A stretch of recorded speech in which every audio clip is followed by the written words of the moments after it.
L'histoire commence dans un désert de sable, où le prince Arnold se prépare à terrasser un énorme minotaure à lui tout seul. Mais à ce moment précis, son majordome, nommé Sébasse, l'arrête pour lui transmettre une grave nouvelle en l'informant que le général Dominique est mort. Arnold demande immédiatement si le général a été assassiné ou non, mais Sébasse admet que les détails entourant sa mort restent encore flous. Sébasse ajoute aussi qu'il doute que qui que ce soit prenne même la peine de demander une enquête pour découvrir qui pourrait être responsable de ce meurtre. En mettant ce sujet de côté pendant un instant, Sébasse remarque qu'Arnold tient son masque d'aventurier dans la main, et il lui demande pourquoi il le transporte avec lui puisqu'il n'y a même pas une seule autre personne dans les environs pour le voir. Arnold explique que c'est simplement une mesure de précaution, parce qu'il sait parfaitement quel genre de chaos éclaterait si les gens découvraient un jour que le prince Arnold se fait secrètement passer pour un aventurier depuis tout ce temps. Sébasse avertit Arnold qu'il devrait vraiment arrêter de jouer à l'aventurier puisque c'est un passe-temps extrêmement risqué pour quelqu'un dans sa position. Mais Arnold rappelle simplement à Sébasse qu'il est déjà largement connu dans tout le royaume comme le prince insipide, principalement parce que son petit frère a fini par absorber tout le talent naturel de la famille. Puisque c'est déjà ainsi que les gens le voient, Arnold dit qu'il peut aussi bien faire ce qu'il veut. Cela dit, il met son masque et se présente sous son alias secret, Silver, l'aventurier de rang SS. Grâce à sa magie ancienne, il terrasse le minotaure géant en seulement quelques secondes. Silver retourne ensuite à la capitale impériale et se rend directement à la guilde des aventuriers. Tous ceux qui se trouvent à l'intérieur restent complètement choqués au moment où il dépose une corne de minotaure sur le comptoir, prouvant qu'il a réussi à vaincre la créature entièrement par ses propres moyens. La réceptionniste remet joyeusement sa prime à Silver et lui dit à quel point elle est heureuse que l'un des 5 aventuriers de rang SS de tout le royaume soit affecté à cette branche en particulier. Silver demande simplement à la réceptionniste de lui donner la priorité absolue chaque fois qu'une mission difficile se présentera, puis il dépose quelques pièces sur le comptoir afin qu'elle et les autres aventuriers présents puissent aller boire rapidement un verre. Après cela, Arnold retire son masque, ouvre un portail magique et retourne directement au palais royal où il reprend ses devoirs quotidiens en tant que soi-disant prince insipide. Arnold apparaît ensuite en réunion avec son frère jumeau Léonard où tous les deux discutent de la manière dont le général Dominique a pu mourir si soudainement. Ils sont tous les deux presque certains que quelqu'un l'a assassiné, mais aucun d'eux n'a la moindre idée de qui pourrait être responsable, et ils s'accordent tous deux à dire que lancer une enquête complète maintenant ferait probablement plus de mal que de bien. Vu la position dangereuse dans laquelle il se retrouve désormais, Arnold dit à Léonard qu'il va devoir se battre activement pour le trône, sinon ils pourraient tous les deux finir morts. Léonard est d'abord un peu hésitant à cette idée, mais après qu'Arnold lui rappelle tous les désastres qui pourraient potentiellement s'abattre sur eux s'ils n'agissent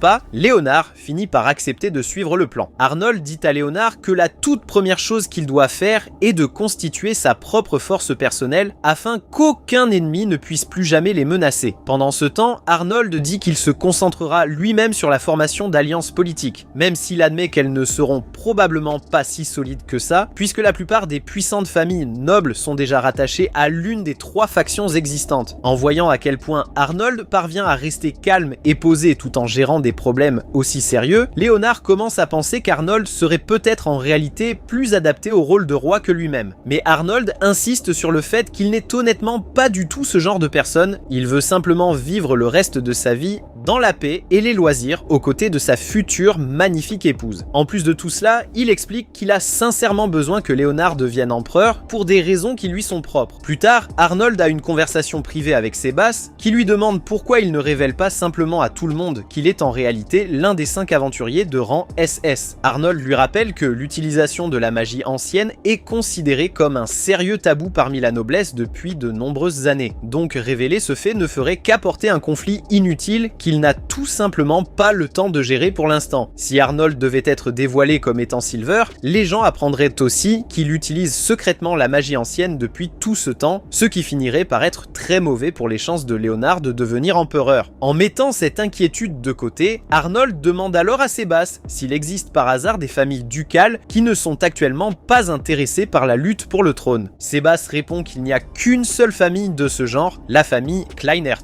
Arnold suppose qu'il doit forcément y avoir une raison pour laquelle ils sont restés si silencieux dans une période pareille. Sébasse explique que c'est parce que leur territoire a récemment été exposé à un dangereux monstre, si bien que la famille est bien trop occupée à gérer cette crise pour se soucier de politique. Arnold envisage l'idée de faire aider la famille Kleinert par Silver à échapper à cette dangereuse situation afin de les placer dans sa dette, accepte, mais Sébastien ne recommande pas ce plan, car cela pourrait très facilement finir par révéler le lien secret entre Arnold et Silver. Mais Arnold n'est pas inquiet le moins du monde, parce qu'il sait que tout ce qu'il a vraiment besoin de faire, c'est être prudent. Une fois sa décision prise, il enfile sa tenue d'aventurier et se prépare à rendre visite au duc de la famille Kleinert. Mais avant son départ, Sébastien met Arnold en garde au sujet de la fille du duc et de sa beauté incomparable, en l'exhortant à ne pas se laisser aveugler par son apparence. Arnold dit simplement à Sébastien de se détendre, puisqu'il n'est pas le genre de personne à se laisser facilement emporter par ce genre de choses. Il met ensuite son masque et ouvre un portail qui le mène directement au manoir de la famille Kleinert. Cependant, l'un des fils du duc le regarde une seule fois et refuse de croire qu'il est le vrai Silver. Silver tente de sortir sa carte de guilde comme preuve, mais le fils lui dit de ne même pas s'en donner la peine et exige qu'il quitte immédiatement les lieux. Silver se prépare à partir, mais juste avant de le faire, il aperçoit brièvement la fille du duc et admet intérieurement qu'elle est vraiment aussi belle que tout le monde le dit. Arnold rentre chez lui et Sébastien est surpris de voir à quelle vitesse il est déjà revenu. Arnold explique exactement ce qui s'est passé pendant sa visite et dit qu'il prévoit de retourner une nouvelle fois au manoir, mais cette fois en tant que prince Arnold au lieu de Silver, afin que le duc soit forcé de vraiment l'écouter. 5 jours plus tard, Arnold arrive au manoir des Kleiner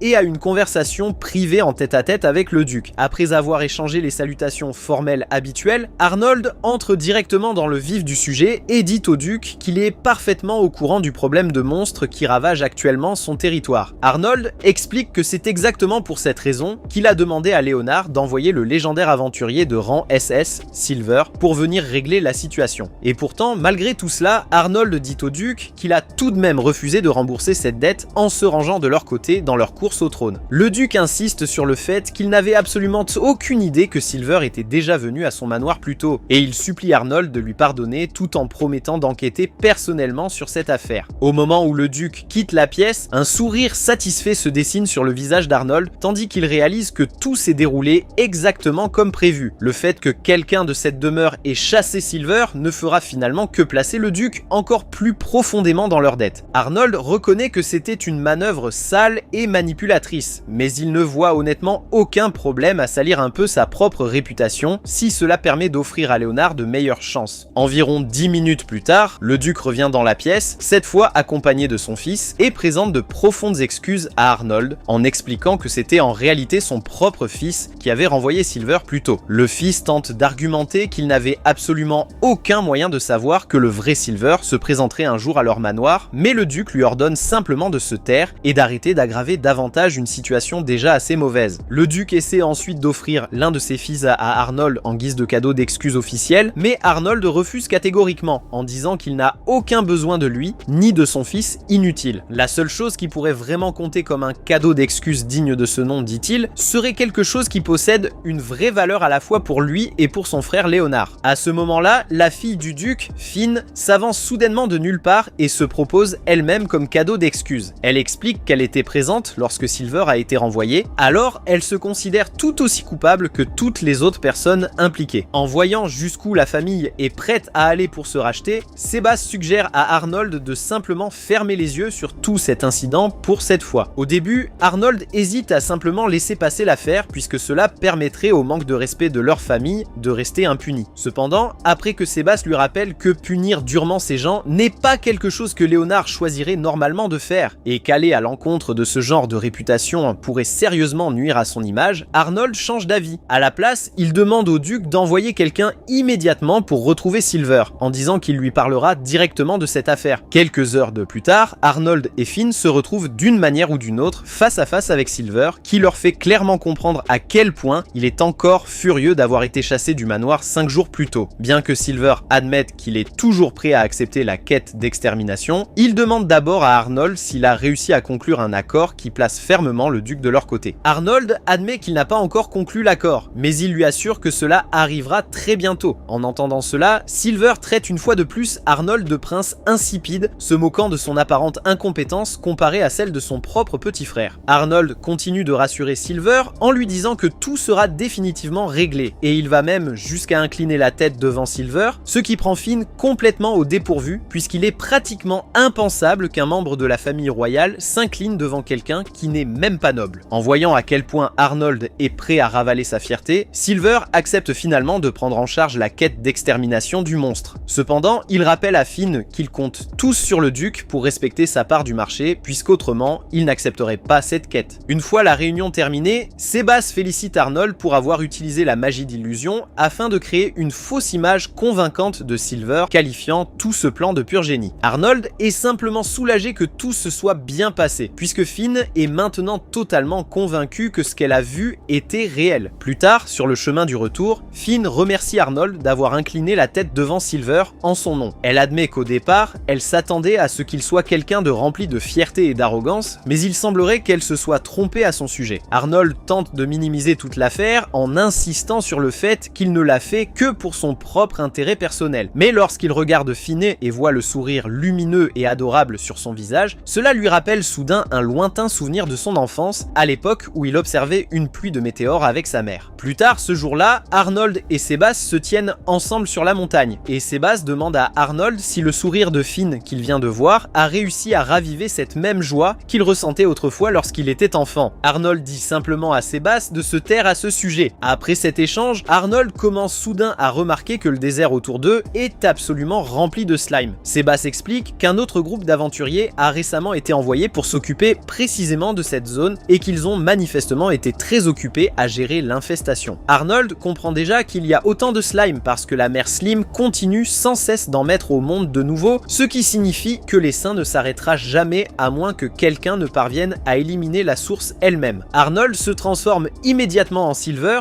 et part rejoindre le groupe d'aventuriers où on lui présente leur chef, un homme nommé Abel. Les membres du groupe reconnaissent instantanément Silver comme l'un des très rares et célèbres aventuriers de rang SS. Silver leur demande s'ils ont officiellement été chargés de gérer cette situation particulière et l'un des membres du groupe prend la parole expliquant qu'ils n'ont tout simplement pas réussi à porter un coup fatal à la mère Slime puisqu'il manque clairement de puissance de feu pour terminer le travail, raison pour laquelle ils se sont repliés à la place. Silver propose de prendre la quête en charge lui-même, mais il sent clairement que le groupe d'Abel hésite puisqu'il préférerait gérer la situation entièrement par leurs propres moyens. Cependant, Silver les avertit que s'ils insistent pour suivre cette voie, il se contentera de signaler l'affaire à la guilde des aventuriers et de la faire classer comme requête d'urgence, ce qui lui permettrait d'accepter la quête malgré tout. Il n'y a donc vraiment aucune raison pour eux d'essayer de lui en refuser l'accès. Abel comprend la logique de l'argument de Silver et accepte de le laisser s'occuper personnellement de la mère Slime. Silver félicite Abel de ne pas avoir laissé la cupidité prendre le dessus sur son jugement, puis il s'éloigne pour aller régler lui-même l'infestation de slime. Silver commence à lancer sa puissante magie ancienne et parvient à anéantir chaque slime, y compris la mère slime elle-même, en un seul coup destructeur. Abel et le reste de son groupe sont absolument stupéfaits de voir de la magie ancienne utilisée en personne pour la toute première fois, mais avant même que l'un d'eux puisse penser à lui poser la moindre question à ce sujet, Silver ouvre simplement un portail et quitte entièrement la zone. Silver finit par rentrer chez lui et retire son masque, complètement inconscient du fait que Finn se tient là depuis le début, sous le choc, ce qui signifie que son identité autrefois secrète n'est désormais plus un secret. Arnold se tourne vers Finn et lui demande ce qu'elle fait ici. Finn lui explique qu'elle a préparé elle-même quelques gourmandises et qu'elle voulait simplement les lui apporter pour qu'il puisse en profiter. Elle ajoute aussi qu'il n'a pas à s'inquiéter, car elle n'a absolument pas l'intention de révéler à qui que ce soit son secret. Celui d'être Silver, le célèbre aventurier de rang S, Arnold lui fait remarquer qu'elle vient justement de prononcer ce secret à voix haute il y a à peine un instant. Cependant, il précise que ce n'est pas vraiment un problème car il a déjà déployé une barrière d'insonorisation autour de la pièce. Grâce à cette barrière, personne à l'extérieur ne peut entendre ce qu'ils disent et son secret reste donc parfaitement en sécurité. Arnold est surpris de voir à quel point Finn prend toute cette situation avec légèreté. Il lui demande pourquoi elle ne s'inquiète pas un seul instant qu'il puisse décider de la faire taire par la force maintenant qu'elle connaît son plus grand secret. Finn se contente de sourire et répond qu'elle n'est absolument pas inquiète. Elle explique qu'elle sait qu'Arnold n'est pas le genre de personne à faire une chose pareille. Cette idée ne lui a même jamais traversé l'esprit tant elle lui fait entièrement confiance. En y réfléchissant davantage, Finn comprend enfin pourquoi Arnold s'est donné autant de mal depuis tout ce temps. Il est même allé jusqu'à organiser une rencontre avec la fausse image de Silver et à se qualifier lui-même de prince insignifiant, tout cela dans le seul but d'aider le prince Léonard. Cette prise de conscience ne fait que renforcer l'opinion qu'elle a de lui. Elle est désormais encore plus convaincue qu'Arnold est une personne sincèrement bienveillante et honorable, qui fait toujours toujours passer les autres avant lui-même. Arnold explique à Finn que cela n'avait jamais posé problème jusque-là, car Seabass était la seule personne à savoir qu'il était en réalité Silver. Seabass s'est toujours montré d'une loyauté irréprochable et n'a jamais laissé échapper le moindre secret, si bien qu'Arnold n'a jamais eu à craindre que son identité soit révélée. Maintenant que Finn connaît elle aussi la vérité, Arnold lui demande très sérieusement de ne jamais en parler à qui que ce soit. Finn accepte sans la moindre hésitation et lui promet sincèrement qu'elle gardera son secret quoi qu'il arrive. Plus tard dans la soirée, Abel et le reste de son groupe rencontrent le duc afin de lui faire un compte rendu complet de la mission qu'ils viennent d'accomplir. Après les avoir écoutés attentivement, le duc les félicite pour les progrès qu'ils ont réalisés et les remercie pour tous les efforts qu'ils ont fournis au cours de cette mission. Il leur présente également ses excuses car il sait que cette tâche s'est révélée bien plus difficile et compliquée que quiconque ne l'avait imaginé au départ. Une fois son discours terminé, le duc ordonne à l'un de ses serviteurs d'apporter une petite bourse remplie d'argent. Il explique que cette somme ne fait pas partie de la récompense qui leur avait été promise. Il s'agit simplement d'une gratification supplémentaire pour leur témoigner toute sa reconnaissance pour ce qu'ils ont accompli. Abel refuse poliment d'accepter la bourse. Il explique au duc que la récompense initialement promise est déjà largement suffisante et qu'il ne peut donc rien accepter de plus. Il reconnaît également avec honnêteté que son groupe n'est pas celui qui a véritablement résolu le problème au final et qu'il ne pense donc pas mériter de récompense supplémentaire. En entendant Abel parler avec autant de franchise et d'humilité, Arnold esquisse discrètement un sourire, incapable de ne pas admirer la sincérité et la droiture d'Abel et de ses compagnons. Après le départ d'Abel et de son groupe, le duc se tourne vers Arnold et le remercie sincèrement pour tout ce qu'il a fait. Arnold lui répond aussitôt que c'est le prince Léonard qu'il devrait remercier et non lui. Il lui explique que c'est Léonard qui souhaitait dès le départ que le duc rencontre à la fois Arnold et Silver. C'est donc à Léonard que revient tout le mérite. En entendant cela, le duc déclare officiellement que sa maison soutiendra désormais le prince Léonard dans sa quête du trône. Arnold accepte cette décision et les deux hommes scellent leur accord par une franche poignée de main. En y réfléchissant, Arnold réalise que cela signifie que Léonard s'est enfin imposé comme la quatrième grande puissance dans la lutte pour le trône aux côtés de ses deux frères et de ses deux sœurs. Le duc fait ensuite remarquer que, malgré cette avancée, la faction de Léonard semble encore manquer de main-d'œuvre. Arnold acquiesce et explique que la plupart des nobles préfèrent encore rester neutres en attendant de voir comment évoluera la guerre de succession. À l'heure actuelle, Léonard a avant tout besoin de nobles dignes de confiance, capables de le soutenir sans finir par le trahir. Le duc demande à Arnold s'il a déjà quelqu'un en tête, mais avant même qu'Arnold puisse répondre, il lui fait sa propre proposition. Il lui suggère simplement d'emmener Finn avec lui. Arnold est complètement pris au dépourvu par cette idée et lui demande pourquoi il proposerait une telle chose. Le duc explique que Finn insiste depuis un moment sur le fait qu'elle souhaite rembourser la dette qu'ils ont envers Arnold. Arnold comprend que Finn désire sincèrement lui venir en aide et comme le duc soutient pleinement sa décision, il finit par accepter qu'elle les accompagne. Peu de temps après, Arnold et Finn montent dans une voiture et prennent la route en direction de la capitale royale, tandis que le duc et le frère aîné de Finn restent devant la résidence pour leur faire leurs adieux. Pendant le voyage de retour, Finn remarque qu'Arnold est inhabituellement silencieux. Elle lui demande si quelque chose le tracasse, car il a l'air un peu contrarié. Arnold admet qu'il est frustré. Il lui explique que la lutte pour le trône a causé d'innombrables morts au fil de l'histoire et que, pour cette raison, il ne veut pas que Finn se retrouve mêlé à un conflit aussi dangereux. Finn comprend parfaitement ce qu'il veut dire, mais elle lui répond qu'elle a malgré tout choisi de venir parce qu'elle souhaite réellement l'aider. Même en connaissant tous les risques, elle n'a pas la moindre intention de changer d'avis. De retour à la capitale royale, Arnold se rend directement dans le bureau de Léonard afin de lui faire un rapport complet sur tout ce qui s'est passé lors de sa visite sur les terres du duc. Il lui raconte comment la rencontre s'est déroulée et lui annonce que le duc a officiellement décidé de soutenir leur faction, principalement grâce à l'intervention de Silver. Malgré tout, Arnold conseille à Léonard de ne pas accorder une confiance absolue au duc pour le moment. Même s'il a rejoint leur camp, il est encore trop tôt pour savoir si sa loyauté restera inébranlable. Une fois son rapport terminé, Arnold annonce à Léonard que l'un des enfants du duc est revenu avec lui. Au même moment, Finn entre dans la pièce et se présente poliment. Léonard se présente à son tour et, après l'avoir entendu parler, Finn lui adresse un sourire chaleureux. Elle lui confie qu'elle est heureuse de enfin le rencontrer en personne car il est vraiment aussi gentil et bienveillant qu'Arnold le lui avait toujours décrit. Léonard devient curieux en entendant Finn mentionner qu'Arnold parle souvent de lui. Désireux de savoir exactement ce qu'il a raconté, Léonard lui demande avec enthousiasme de tout lui révéler. Finn accepte accepte avec plaisir et tous les deux passent un moment à discuter, tandis qu'elle lui rapporte les différentes choses qu'Arnold a dites à son sujet. Après l'avoir écouté pendant un certain temps, Léonard se tourne vers Arnold et lui demande ce qu'il compte faire de Finn maintenant qu'elle est venue dans la capitale royale. Arnold répond qu'il a l'intention de demander à Finn de les aider en tant que négociatrice chaque fois qu'ils devront traiter avec d'autres nobles. Il prévoit également de la faire séjourner provisoirement dans la résidence royale. Le simple fait qu'un membre de la famille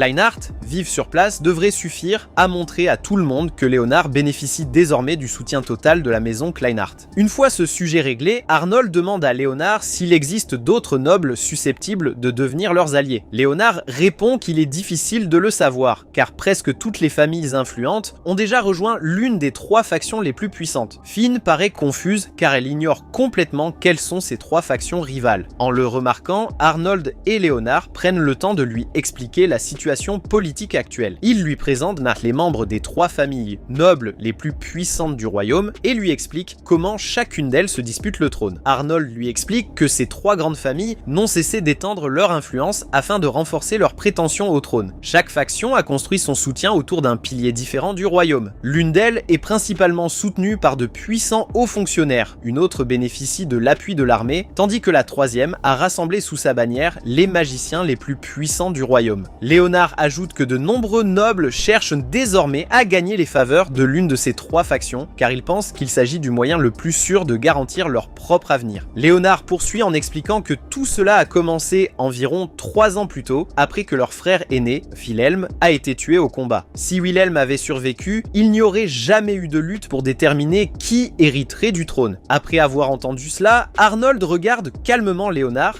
et lui affirme avec assurance qu'il veillera personnellement à ce qu'il devienne le prochain roi. À cet instant, Marie frappe à la porte avant d'entrer dans la pièce avec une lettre urgente destinée à Léonard. Après l'avoir lue, Léonard apprend que le duc Siegfried a officiellement rejoint la faction de la princesse Zandra, tandis que le duc Pollman a juré fidélité au prince Gordon. En apprenant cette nouvelle, Arnold et Léonard comprennent immédiatement à quel point ils sont à la traîne. Ces 2 ducs contrôlent d'immenses organisations marchandes et possèdent une influence financière considérable. Rivaliser avec une telle richesse ne sera pas facile et ils savent qu'ils ne pourront pas égaler de telles ressources uniquement avec de l'argent. Après y avoir réfléchi un instant, Arnold se lève et annonce qu'il va faire une courte pause. Il explique que son dos lui fait encore mal à cause du long voyage en voiture jusqu'à la capitale royale et qu'il souhaite se reposer un moment avant de se préoccuper du reste. 2 jours plus tard, Finn demande à Arnold s'il accepterait de lui faire visiter la capitale royale. Arnold refuse immédiatement car il sait que s'ils se promenaient ensemble, ils attireraient beaucoup trop l'attention. Finn s'empresse de le rassurer en lui disant que personne ne la reconnaîtra, puisqu'elle prévoit de porter une paire de lunettes en guise de déguisement. Arnold n'est absolument pas convaincu et lui répond que de simples lunettes sont loin d'être suffisantes pour dissimuler son identité. Il lui explique qu'elle devra faire bien plus d'efforts pour se déguiser si elle veut éviter d'être reconnue. En réponse, Finn sort une veste bleue à capuche et l'enfile. En voyant que la capuche dissimule une grande partie de son apparence, Arnold admet qu'il s'agit en réalité d'un bien meilleur déguisement qu'il ne l'aurait imaginé. Comprenant que cela devrait suffire à l'empêcher d'attirer l'attention, il finit par céder et accepte de lui faire visiter la capitale royale. Peu après, tous les deux se rendent en ville et Arnold commence à faire découvrir la capitale royale à Finn. Alors qu'il parcourt les rues animées, Finn est surprise de constater tout ce qu'Arnold connaît sur la ville. Lorsqu'elle l'appelle par son véritable prénom, Arnold lui demande rapidement de l'appeler Arn à la place, car utiliser son vrai nom pourrait attirer l'attention. Finn accepte avec joie car elle aime beaucoup ce surnom. Après avoir marché pendant un certain temps, il s'arrête pour déjeuner. Finn prend une bouchée de son sandwich au fromage et déclare que c'est l'une des choses les plus délicieuses qu'elle ait jamais mangées. Arnold lui explique qu'il est préparé avec du fromage de chèvre, ce qui lui donne ce goût riche et prononcé. Ensuite, il remarque un groupe d'enfants qui jouent à proximité. Les observer rappelle à Arnold son enfance. Il raconte à Finn qu'il avait l'habitude de s'échapper discrètement du palais afin de jouer avec d'autres enfants et de profiter d'une vie normale. Finn avoue qu'elle l'envie car elle a eu très peu d'amis en grandissant. Arnold lui répond qu'il devrait désormais lui être plus facile de se faire des amis, mais qu'elle ne devrait accorder sa confiance qu'à ceux qui l'ont réellement mérité. Leur moment de tranquillité est interrompu lorsqu'un enfant lance accidentellement un ballon rempli d'eau qui trempe le haut de Finn. Arnold l'emmène immédiatement dans une boutique de vêtements située à proximité afin qu'elle puisse se changer. Comme elle n'arrive pas à décider quoi porter, Arnold choisit choisi une robe pour elle. Lorsqu'elle ressort vêtue de cette robe, Arnold rougit légèrement, et même le propriétaire de la boutique affirme qu'elle lui va parfaitement. Au moment de payer, Arnold annonce que Sébastien passera plus tard pour régler la note. Le propriétaire de la boutique éclate de rire et leur souhaite de profiter du reste de leur rendez-vous. Arnold et Finn nient tous les deux précipitamment qu'il s'agisse d'un rendez-vous, mais le propriétaire se contente de sourire. Ils continuent à explorer la ville jusqu'au coucher du soleil. Alors qu'ils s'apprêtent à partir, un dernier étal de rue attire l'attention de Finn. Pendant qu'elle est distraite, le fils aîné du duc Holzwirth, Guido, s'approche d'Arnold et se moque de lui en le qualifiant de prince insignifiant. Il va même jusqu'à frapper la jambe blessée d'Arnold avec sa canne afin de l'humilier. Finn accourt immédiatement et exige de savoir pourquoi Guido traite Arnold de cette manière. Lorsqu'elle abaisse sa capuche, Guido comprend aussitôt qui elle est. Finn ment rapidement en affirmant qu'Arnold est en réalité le prince Léonard, déguisé en son frère, afin de voir comment les gens le traitent. Arnold entre immédiatement dans son jeu en arrangeant sa coiffure et en imitant parfaitement le comportement de Léonard. Convaincu d'avoir offensé le prince Léonard, Guido repart précipitamment avec son groupe.